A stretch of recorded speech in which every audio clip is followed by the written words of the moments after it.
So 1987, in Springdale, Arkansas, tiny little town, at a Pizza Hut. There's a guy named Sterling Price, 17-year-old kid at the time. He's the one working the cash register at the Pizza Hut. Just before closing one night, an elderly woman comes in, and she orders a meatball sandwich. Okay? Now, Sterling had to laugh because he's like, hey, lady, this is Pizza Hut. We ain't got no meatball sandwiches, you know. But she was very insistent on getting a meatball sandwich, and she was very emotional, like on the verge of tears emotional. And she explained, she said, look, I know it's not on the menu, but my husband's really sick, and he's lost his appetite, and I'm really trying to get him to eat something, and meatball sandwiches are his favorite food, and I've been to the only other 3 restaurants in town, and I got nothing, and if I strike out here, I'm going home empty-handed. Is there any way you could make me a meatball sandwich? And so that, you know, it influenced him, and he said, well, you know, we do have meatballs here, and I have bread, and I have mozzarella cheese, and obviously I have tomato paste. If I threw all that together, you know, and maybe it's not on the menu, but maybe I charge you $3 for that, would that be close enough? And she said, oh, that would be wonderful, please, thank you. So he makes her this ad hoc meatball sandwich and sells it to her and sends her on her way.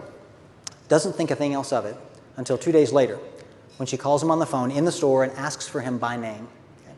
He gets on the phone and she says, hey, I'm the lady you sold the meatball sandwich to a couple of nights ago. And she said, mostly I wanted to thank you. My husband actually ate it. He ate the whole thing. It was his most complete meal all week, so thank you. But I also thought I owed you a little bit of an explanation for why I was so emotional. She said, you know, the truth is he hasn't just been sick.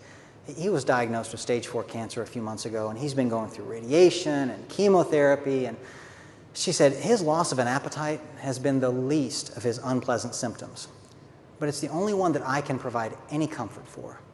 So it was really important to me to be able to meet that need, and you helped me do that. And she said, I should probably tell you that he passed away last night, and that was his last meal. And it was so important to me that it was a good one, and you helped me do that. So, and of course, at this point, Sterling's in tears on the phone, and the old lady's in tears on the phone, and he's very embarrassed that he's there in Pizza Hut, this 17-year-old kid sobbing on the phone with his coworkers watching him. And so that's the human travesty in this story, is that this man passed away.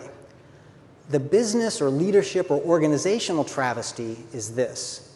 That happened almost 30 years ago. And the first time that story was ever written down and told to a single human being outside the 4 walls of that Pizza Hut in Springdale, Arkansas, was 4 years ago when my first book was published. Okay. 25 years that story went untold. Now, to me, that is a cardinal sin of leadership. I mean, can you imagine how much good that story could have been to tens of thousands of Pizza Hut employees all around the world to learn what great customer service looks like, or as a marketing campaign, or an external relations campaign, or an internal employee relations campaign? It could have been used for so many purposes, and it wasn't, ever.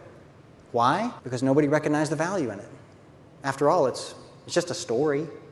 Just a story. No data, no facts. And by the way, it's a kind of emotional story, and that's not appropriate in the workplace, is it? Okay.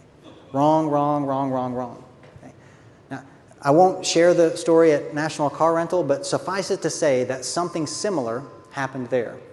But instead of it being completely ignored, the manager on duty recognized it as a fabulous story opportunity, wrote it down, sent the letter to the district manager, who sent it to the VP, who sent it to the CEO of the company, who used it for a decade in employee newsletters, in interviews with the Wall Street analysts, the media, all kinds of things. For a decade, they used this story.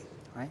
So I'm convinced that these kind of things happen all around us all the time, and they're usually associated with some very pivotal emotional moment. And you have a choice at that moment. You can either just enjoy that emotional moment and let it pass right through your brain and out the other side, or you can write it down. Because if it moved you that much, it will certainly move the other people that hear it when you tell it to them. Don't let those things go. And it's those emotional moments that tell you that a great story is about to be born or lost forever. And it's up to you to decide which it is.